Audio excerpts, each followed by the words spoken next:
Bonjour à toi, chers collègues, j'espère que tu vas bien. C'est Abdou de Flippies. Dans cette vidéo, je vais t'expliquer comment gérer des cours de FLE particuliers.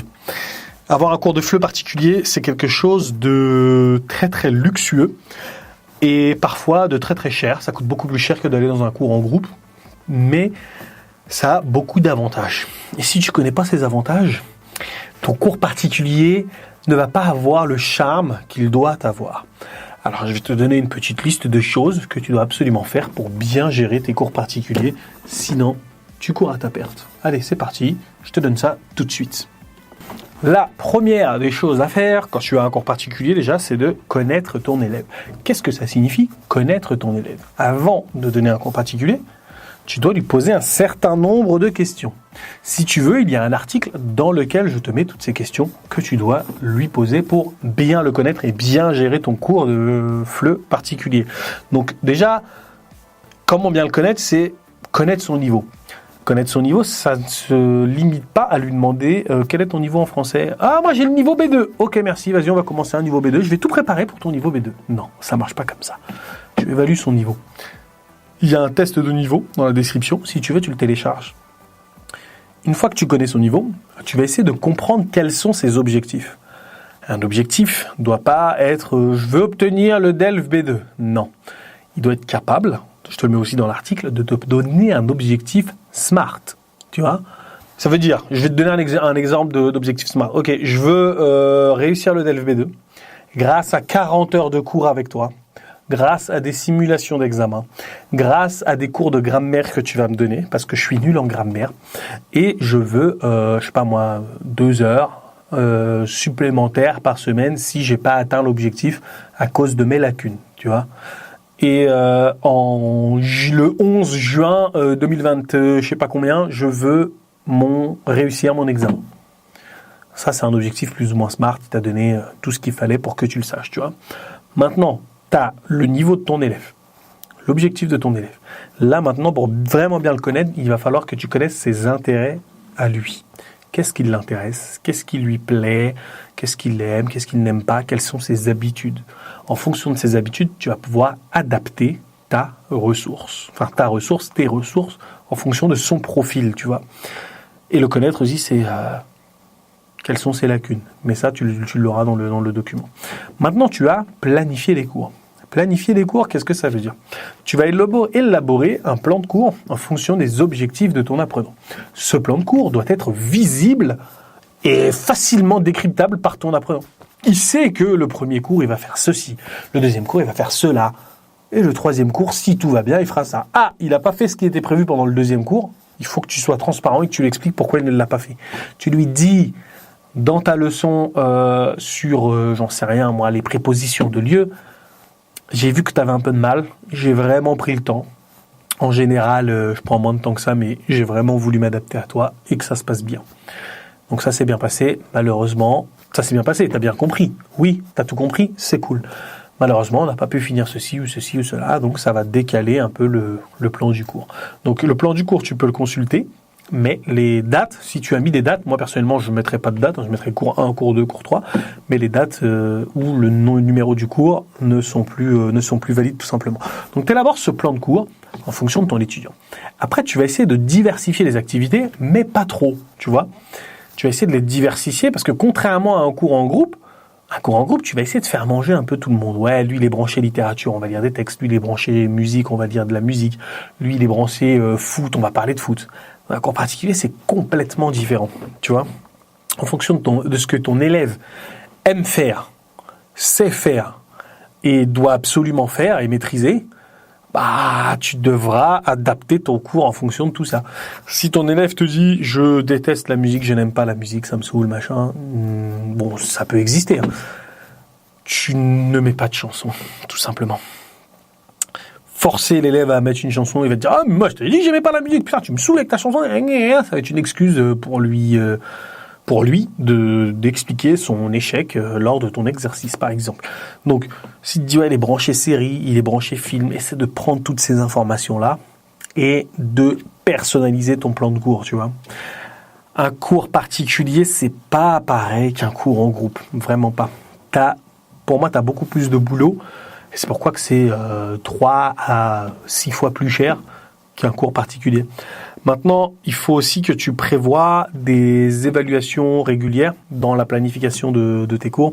Cette évaluation, elle peut se faire sous forme de jeu ou tout simplement de discussion, tu vois.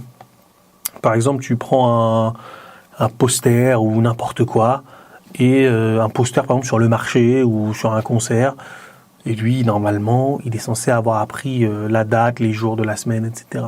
Ok, quand est-ce que ce concert a lieu? Ok, il a lieu le vendredi 2 mars. Il a le rendez-vous, il a lieu le jeudi 1 juillet. Non, on dit 1er juillet, etc. Donc tu prends plusieurs affiches, tu l'évalues comme ça. Tu as 1 million de façons d'évaluer un élève. Je peux te faire une vidéo si ça t'intéresse.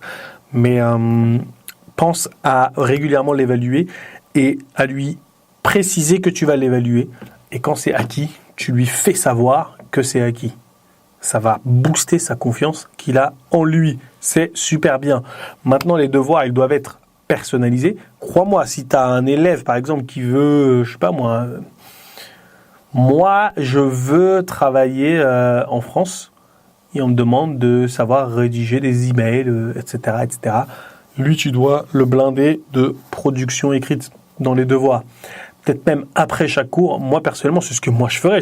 Si j'ai un cours particulier, après chaque cours, sur notre Google Doc, là, tu me mets 2 productions écrites. Tout le temps de la production écrite. Il y en a une qui a un rapport avec le cours qu'on vient de faire et une autre qui n'a rien à voir avec le cours qu'on vient de faire, mais qui a à voir avec son objectif à lui de travailler, je sais pas moi, dans la médecine ou dans la kinésithérapie en France. Tu vois, moi j'ai eu le cas d'un kiné, lui je le bassinais tout le temps. T'envoies un mail à un spécialiste pour qu'il fasse une échographie de un tel. Et toi aussi c'est ton but, ton objectif aussi c'est de toi-même te renseigner sur les intérêts de ton élève. Pas forcément les intérêts, plutôt sur l'objectif qu'a ton élève. Par exemple, il veut devenir médecin en France. Tu dois lire des articles sur ce que doit faire un médecin en France, tu vois. Écrire une ordonnance. Tu sais, tous ces mots-là, ordonnance, médicaments, rendez-vous, ausculter, bref, toutes ces choses-là, en fait, ton élève doit les connaître. Ok. Et tout ce suivi-là doit être visible par ton élève. Il doit savoir, lundi on a fait ci, mardi on a fait ça, mercredi on a fait ci, on a fait ça. Tout ça, il doit le voir. Moi, je te conseille de prendre un Google Doc et de noter tout ce que vous avez fait avec la date du jour. Aussi, tu notes tous les mots que ton élève te demande pendant le cours et tu les mets aussi sur un Google Doc. Et tu mets la date aussi. En gros, tu auras 2 Google Docs ou un Google Doc avec 2 colonnes. Une colonne objectif et une colonne mots que tu m'as demandé, erreurs que tu as faites, etc. C'est toi qui t'organises, mais pour ça aussi, je peux te faire un petit exemple avec une petite vidéo et le document et tout. Donc, maintenant que tu as planifié, on va dire, ton cours, tu dois utiliser des ressources adaptées. Tu peux utiliser soit du matériel authentique, ça dépend de ton élève. Si ton élève a pour but de comprendre, je sais pas moi, tous les Français qui parlent, moi je te conseille d'utiliser des ressources authentiques. Maintenant, si tu as un élève qui est plutôt ouvert et qui veut juste apprendre le français comme ça pour s'amuser, pour rigoler, alors qu'il ne sait rien du tout, moi je te conseille quand même d'avoir une base, une bonne méthodologie pour lui apprendre les point par point comment apprendre le français. Si ça t'intéresse d'enseigner le français aux débutants en t'amusant, il y a une méthode totalement gratuite dans la description, je te laisse la télécharger. Et si tu veux aller plus loin, il y a une formation complète de 12 unités didactiques disponible aussi en description. Donc voilà. Après, tu sais, tu as des livres, des manuels, tu as plein de ressources que tu peux trouver chez les experts, Mondolingo, des sites de FLE, les experts FLE, Mondolingo, Flippies FLE, tu as quoi aussi? Tu as Espace Prof FLE, Le Point du FLE, tu as Pantoufle aussi, je ne sais pas si tu connais, mais c'est pas mal, c'est plutôt sympa. Ok, maintenant, tu vas aussi devoir créer un environnement, un bon environnement. Tu vois, un bon environnement, c'est quoi? C'est un environnement où ton élève est libre de parler de sa journée. À un moment pour lui. Tu vois, si moi, dans 1 heure, je donne même pas 1 heure de cours particulier, déjà, moi, je donne 50 minutes de cours particulier. En général, l'élève a 10 minutes pour me raconter sa vie, ce qu'il a fait, etc., ou répondre tout simplement à des questions que j'ai préparées ou que j'ai improvisées. Là, ce que je veux dire par un bon environnement, c'est lui dire dès le début, dès les premiers cours, tu as le droit de me couper quand tu veux. Quand tu as comment on appelle ça là, un mot que tu n'as pas compris ou quoi dans un texte, tu le surlignes. Et dès que tu as fini de répondre aux questions du texte, tu me poses les questions et je te réponds que signifie ce mot-là, que signifie ce mot-là. Pourquoi ? Parce que tu dois être capable de comprendre un mot dans un contexte bien donné. Tu vois ? Si malgré la lecture et le contexte et tout, tu n'as pas compris le mot et ça t'empêche vraiment de comprendre le texte, ce mot directeur t'empêche de comprendre le texte, je pourrais répondre à ta question. Mais pose-moi ces questions vraiment quand c'est nécessaire. Donc surligne-le et à la fin tu me demandes ce que ça signifie. Et en général, ils arrivent souvent à deviner ce que ces mots signifient. Donc voilà, créer un environnement plus ou moins favorable, c'est ça que ça veut dire. Et tu dois adapter ton rythme, hein. Il y a rien qui presse, tu prends ton temps, il progresse vite, il progresse doucement, il progresse doucement. Maintenant, tu dois corriger ton élève d'une façon qui, moi, me convient, et qui convient à pas mal de monde, c'est que quand il parle, on ne le coupe jamais pour parler. Parce que quand on parle et qu'on te coupe la parole, quand tu parles et on te coupe la parole, c'est chiant. Toi aussi, ça a déjà dû t'arriver.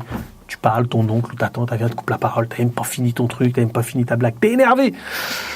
Crois-moi, ça coupe l'envie de communiquer avec cette personne. Donc, ne fais pas cette erreur avec ton élève, sois cool, laisse-le parler. Tout simplement, même s'il fait des erreurs grave, ouais, tu peux le corriger, mais faut doser, quoi. Faut vraiment doser. La chose suivante, c'est personnaliser l'enseignement. Donc là, ton élève, tu le connais, il t'a dit ce qu'il aimait, en fonction de tout ça, tu as fait ton plan. Maintenant, tu personnalises l'enseignement.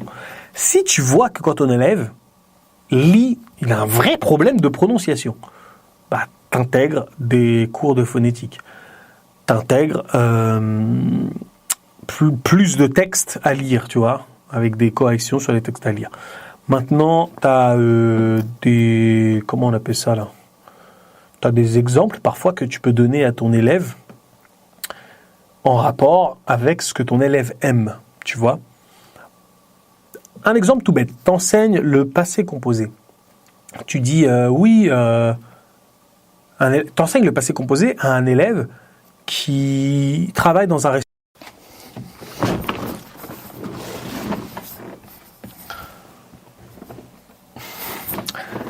T'enseignes le passé composé à un élève qui travaille dans un restaurant en France. Là, si tu peux, tu lui demandes de donner des exemples avec les verbes manger, les verbes servir, les verbes travailler, cuisiner, etc., etc. Et tu lui demandes aussi de faire des phrases, par exemple, en racontant sa journée avec la leçon de grammaire sous les yeux, tu vois. Et ça, comment dirais-je, c'est, je dirais, positif et c'est motivant pour ton élève parce qu'il se dit, ah bah tiens, aujourd'hui j'ai appris à dire ci, aujourd'hui j'ai appris à dire ça. Je vais peut-être pouvoir l'utiliser ici ou là. Tiens, qu'est-ce que j'ai chaud. Ça doit se voir. Bref. Tu vois comment tu peux personnaliser l'enseignement. Après, tu peux encourager l'autonomie. Ton élève, qui aime par exemple la cuisine, tu vas lui donner un nom de série ou un nom de manga ou un livre qui parle de ce qu'il aime ou de l'endroit où il travaille, tout simplement. De l'endroit, qui parle du domaine dans lequel il travaille. Il peut écouter des chansons en rapport avec le domaine où il travaille, le domaine dans lequel il travaille.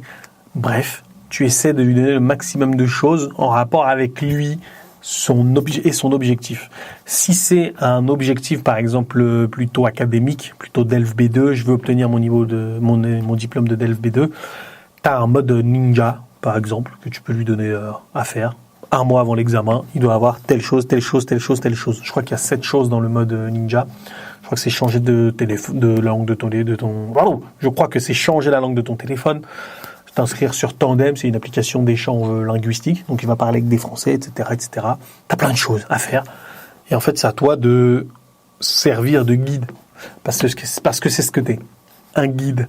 Et ton attitude, elle doit être positive et motivante. Ne jamais montrer de signes d'énervement, même si c'est compliqué.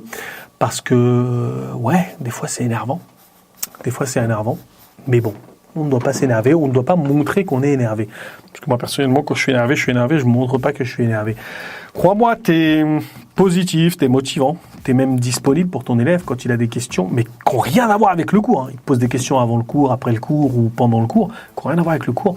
Prends le temps de lui expliquer, prends le temps d'aller dans Google Images, tu lui montres, prends le temps de, je sais pas moi, vérifier des choses pas importantes pour le cours, mais peut-être importantes pour lui.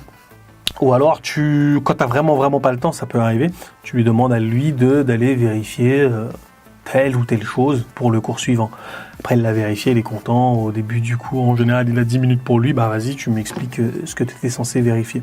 Donc voilà, en gros, le but, en fait, c'est de sortir du schéma classique quand on est prof de FLE pour un cours particulier, de vraiment comprendre quelles sont les attentes de l'élève, de l'apprenant, et aussi d'adapter notre enseignement en fonction de toutes ces attentes. Je ne sais pas si pour vous c'est clair. Je ne sais pas si pour vous il faut ajouter quelque chose à adapter que je n'ai pas dit. Mais moi, je suis là pour apprendre, les amis. Je vous laisse me mettre tout ça dans les commentaires si vous avez des idées. Et voilà. Merci beaucoup. C'était Abdou. Ciao.